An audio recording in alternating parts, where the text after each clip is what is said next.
শেখ হাসিনা দেশ থেকে পালিয়ে যাওয়ার পর আলোচনায় এসেছে তার নির্যাতনের বন্দিশালা আয়নাঘর। যদিও ২০২২ সালের আগস্টে নেত্র নিউজে প্রকাশিত এক প্রতিবেদনে আয়নাঘর শব্দটি উঠে আসে। শেখ হাসিনার রোষানলে পড়ে রাষ্ট্রীয়ভাবে গুমের শিকার রাজনৈতিক কর্মী, সংগঠক ও বিভিন্ন পেশাজীবীদের গোপন বন্দিশালায় রাখা হয় তাদের।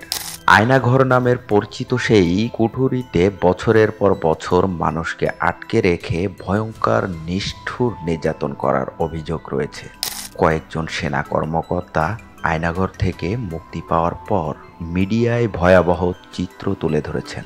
গত মঙ্গলবার গোপন বন্দিশালা আয়নাঘর থেকে মুক্ত হয়েছেন ব্রিগেডিয়ার জেনারেল আব্দুল্লাহ আমান আজমি ও সুপ্রিম কোর্টের আইনজীবী ব্যারিস্টার আহমদ বিন কাশেম আরমান। গত সোমবার মধ্যরাতে তাদের রাজধানীর দিয়াবাড়িতে ছেড়ে দেয়া হয়।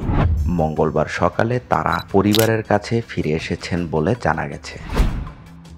দীর্ঘ ৮ বছর পর তারা মুক্ত হন।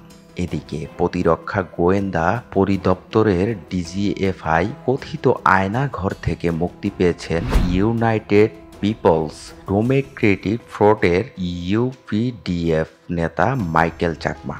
গতকাল ইউপিডিএফ এ তথ্য জানিয়ে বলেছে, মাইকেল চাকমা দীর্ঘ ৫ বছর ৩ মাস পর অবরুদ্ধ দশা থেকে মুক্তি পেয়েছে।